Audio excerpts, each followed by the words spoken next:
Bonjour, c'est Cryptolyse. Aujourd'hui, on va parler de GRT, la crypto-monnaie de The Graph.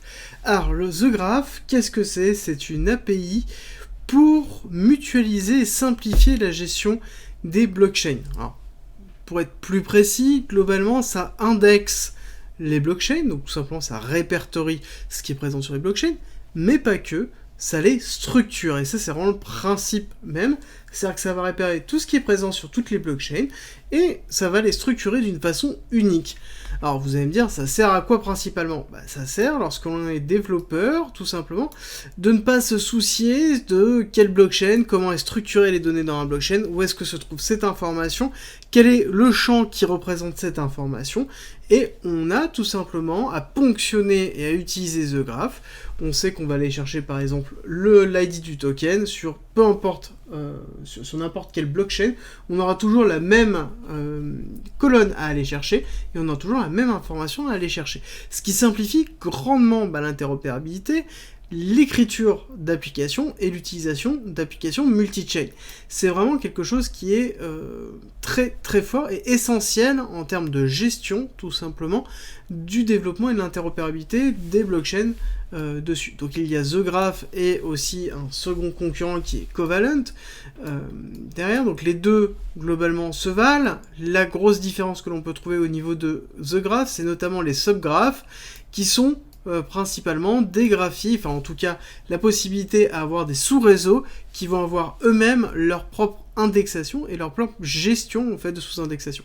Ce qui est évident que lorsqu'on a un index global qui reprend la totalité des informations, c'est quelque chose qui est assez lourd et assez peu performant et qui ne correspond pas totalement à toutes les applications.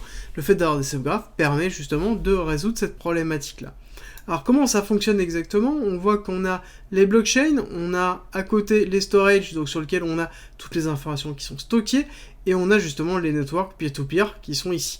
On voit qu'on a deux types de données, on a les données privées qui sont justement encryptées, on a les données publiques qui sont accessibles à tous.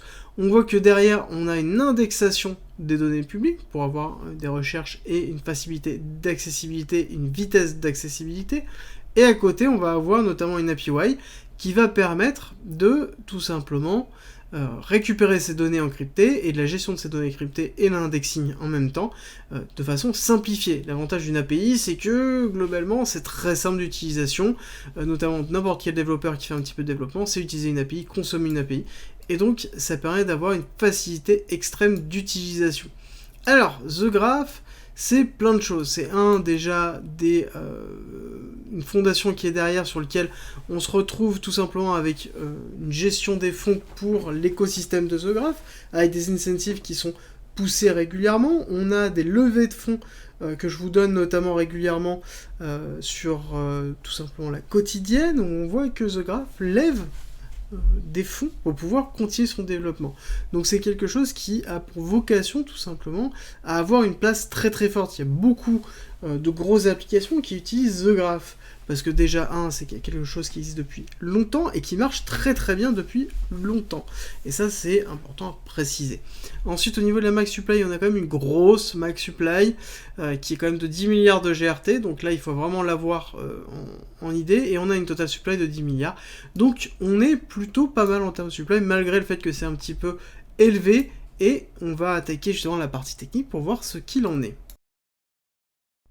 Rejoins-nous sur Discord. Tu y retrouveras notamment ma stratégie d'investissement qui est disponible gratuitement. Je montre comment je construis mon bag, le fonctionnement de mes optimisations, quand acheter, quand vendre, tout pour éviter justement les principaux pièges. Si tu aimes mon contenu, like, partage et abonne-toi, ça m'aide énormément. Concernant la partie technique, nous avons notamment quelque chose qui est assez intéressant, avec une accélération du cours qui a eu lieu notamment en 2021, accélération qui est logique. Pourquoi? Parce qu'en 2021, nous avons eu l'explosion de la DeFi, l'explosion du réseau Ethereum, et donc forcément, étant donné qu'il y avait une saturation du réseau Ethereum, toutes les autres blockchains Layer 1, tout simplement, ont explosé aussi parce que les gens ont commencé à essayer de porter leurs applications sur d'autres blockchains qui étaient moins chères, plus accessibles, plus scalables, qui n'étaient pas engorgées, et pour pouvoir justement profiter de cette explosion de la DeFi. Qui dit exploitation de cette façon-là, dit aussi augmentation des outils nécessaires pour le faire, et The Graph fait partie des blocs fonctionnels essentiels pour les développeurs pour construire des applications. Derrière, nous avons un schéma de Wyckoff qui s'est mis en place, avec, alors là il y a deux possibilités, et je vais vous les présenter les deux. Nous avons un BCAR qui est la grande schématique, et à côté nous avons une sub-schématique, une petite schématique qui s'est mise en place avec un BCAR ST SO. Dans tous les cas, nous avons un UT à attendre, donc, ou un ST, et un ST, je pense, qui sera une réaccumulation, donc tout simplement un nouvel ATH. Donc Wyckoff nous dit que nous allons avoir un nouvel ATH au niveau de GRT par rapport au fonctionnement actuel. Ce qui est en même temps logique. GRT, c'est un produit fondamentalement solide, qui a vraiment des use cases forts pour les développeurs, donc plus on aura d'applications, plus on aura de GRT, en tout cas une appréciation de l'utilité de GRT. GRT à l'heure actuelle c'est 0,34 centimes, 0,35 centimes, enfin 35 centimes exactement de dollars, on a 10 milliards de tokens, est-ce qu'on peut espérer un GRT à peut-être 3-4 euros ? Enfin, dollars, en l'occurrence, on va le discuter justement, c'est un peu l'optique de cette vidéo, mais clairement, je pense que si vous comprenez un petit peu à quoi sert principalement GRT, vous allez être confiant que le GRT va tout simplement exploser à un moment donné lorsqu'on en aura l'utilité, donc une adhésion massive, une multiplicité des blockchains, une multiplicité des applications qui utiliseront GRT. Au niveau technique, nous avons derrière une accumulation au niveau de cet ARSO, avec un PSI SCAR, donc un travail de cette zone-là. On a eu une première prise de liquidité qui s'est trouvée ici, et nous avons fait un spring. Alors la question c'est est-ce que ce spring est terminé ou non dans cette zone-là. Donc on est sur la fin de cette accumulation de Wyckoff. D'autre part que l'on a tout simplement cet order block, où on est allé ponctionner cet order block, et on est justement sur une zone très importante au niveau d'un départ du cours. La question à se poser, c'est est-ce que on va zoomer, cette accumulation, et notamment ce STB ici et ce spring sont terminés. Spring va tout simplement s'enfoncer un petit peu plus par rapport au cours, ça c'est à déterminer. Alors, au niveau, déjà dans un premier temps, des liquidités. On voit qu'on a une liquidité qui est en attente ici, avec un niveau qui est le 1,272 à 0,21. 1,272 qui est justement cette impulsion baissière qui est donnée ici. D'accord, donc on a un premier appel de prix qui se trouve là et qui est important à noter. D'accord, pourquoi ? Parce que on a une coordination entre plusieurs appels de prix qui se trouvent.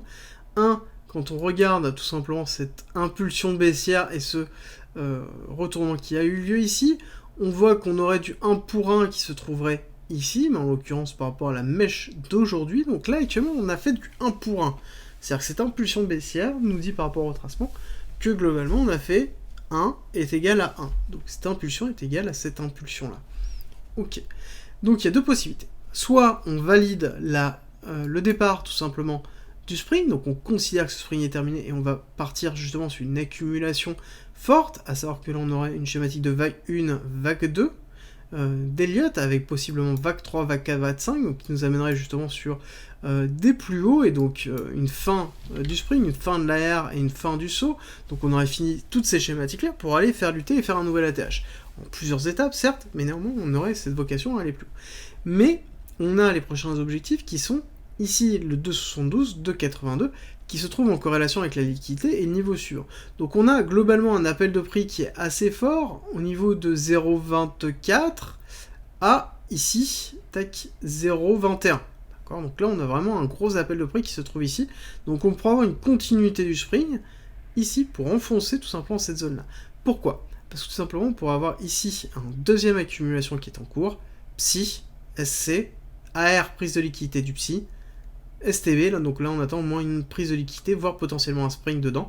Donc on pourra avoir une accumulation dans une accumulation pour pousser plus haut. Et ce qui serait logique. Alors, du coup, pousser jusqu'où ? Ça c'est la grande question. Nous avons quand même une accumulation qui est intéressante ici, avec une prise de position potentielle si vous voulez tout simplement vous exposer à ce type d'actif. Et nous avons, si nous regardons la prolongation de cette montée, donc du spring jusqu'au retracement actuel, je précise bien actuel, la bougie n'est pas encore terminée du daily, donc ça c'est important. Donc je tourne tout simplement le 25 avril, donc vous allez regarder la vidéo le 26, donc il faudra regarder est-ce qu'on a enfoncé ou non, mais il est possible qu'on continue la descente. Attention, ça c'est important à comprendre, c'est que là on a un prix intéressant, mais on peut continuer tout simplement à descendre. Donc on regarde cette prolongation, on voit que le niveau 1 pour 1 déjà, qui est le premier objectif, qui serait à 0,57, l'objectif 1,618, 0,73, et pour moi l'objectif très fort se trouve à 2,618, avec la zone approchant les 1, et une prise de liquidité notamment à 0,9822, donc qui est une zone très importante au niveau du prix. Dans tous les cas, j'ai confiance à une prise tout simplement d'un nouvel ATH, donc prise de liquidité du plus haut, tout simplement pour pouvoir performer, parce qu'il est logique de voir tout simplement un The Graph performer au vu de l'utilité fonctionnelle qu'il peut avoir. Actuellement, l'ATH se trouve à, on va le dire, allez, on va dire qu'on approche les 3, un petit peu en dessous de 3 à 2,86, donc on aurait un ATH qui, je pense, dépasserait les 3, et si on regarde ici cette schématique en ayant tout simplement une vague 1, vague 2 d'Elliott, et donc une vague 3 qui nous amènerait notamment à 1,618 à quasiment 5 $. 5 $, ça représenterait un market cap à 50 milliards pour un actif essentiel fonctionnel. Ça me paraît logique dans l'état d'un marché en pleine croissance des crypto-monnaies. C'est pas quelque chose qui va se faire demain, mais c'est quelque chose qui va être en tout cas en cours. Plus on aura tout simplement le marché qui avancera, plus on aura tout simplement The Graph et toutes les briques fonctionnelles, ça c'est valable pour toutes les briques fonctionnelles utiles qui sont utilisées par les développeurs, qui pousseront justement en même temps que le marché général des cryptos et le nombre d'applications et les use cases. Merci d'être resté avec moi jusqu'au bout. Abonne-toi, partage si t'as aimé et rejoins-nous sur Discord. C'est avec plaisir qu'on t'accueillera. Et à très vite.